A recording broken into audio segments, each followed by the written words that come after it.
Tourist ప్రాంతాల్లో మర్డర్లు జరుగుతున్నాయి. మీరు విన్నది కరెక్టే.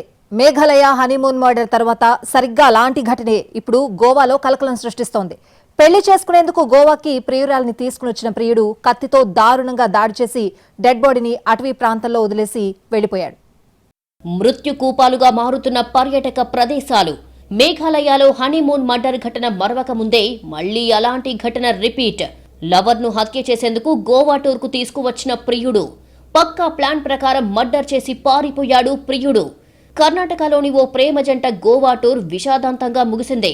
ప్రియురాలని ప్రియుడు హతమార్చాడు. ఈ షాకింగ్ ఘటన స్థానికంగా సంచలనం సృష్టించింది. దక్షిణ గోవా పోలీసులు ప్రతాప్ నగర్ వద్ద దార్బందోరా అటవీ ప్రదేశంలో యువతి డెడ్ బాడీని గుర్తించారు. యువతి డెడ్ బాడీతో సస్పెక్ట్ కేసుగా నమోదు చేశారు పోలీసులు. తర్వాత దర్యాప్తు చేయడంతో వారికి శవం వద్ద పర్సులో బస్ టికెట్లు లభించాయి. వాటి ఆధారంగా కేసు ఛేదించారు పోలీసులు. అంతేకాదు బెంగళూరులో దాక్కున్న ప్రియుడిని అరెస్టు చేశారు. సంజయ్, కెవిన్, రోష్ని కాలేజీలో ఉండగా ప్రేమించుకున్నారు. గోవాలో పెళ్లి చేసుకుందామనుకున్నారు. సంజయ్ ఏ పని చేయకుండా తిరిగేవాడు. రోష్ని అతని ఇంటి దగ్గరే ఓ స్కూల్లో పనిచేసేది. వారికి కాలేజీ రోజుల్లోనే పరిచయం ఉండగా అది కాస్త ప్రేమగా మారింది. చాలా ఏళ్లుగా సహజీవనం సాగిస్తున్నారు. ఇక పెళ్లాడాలని గోవా టూర్కు వెళ్లారు.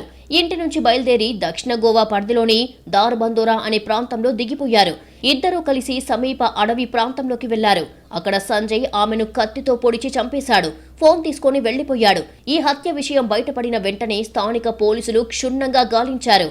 రోష్ని శవం వద్ద పర్సులో బస్ టికెట్లు దొరకడంతో క్లూ లభించింది.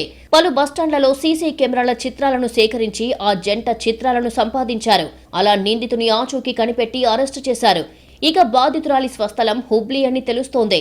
రోష్ని మరొకరితో సన్నిహితంగా మెలుగుతోందని సంజయ్ అనుమానం పెంచుకున్నాడని, ఆ తర్వాత హత్య చేయాలని ముందే నిర్ణయించుకొని కత్తి కూడా తీసుకున్నాడని తెలిపారు పోలీసులు. మాయమాటలు చెప్పి ఆమెను గోవాకు తీసుకువచ్చి చంపినట్లుగా వివరించారు.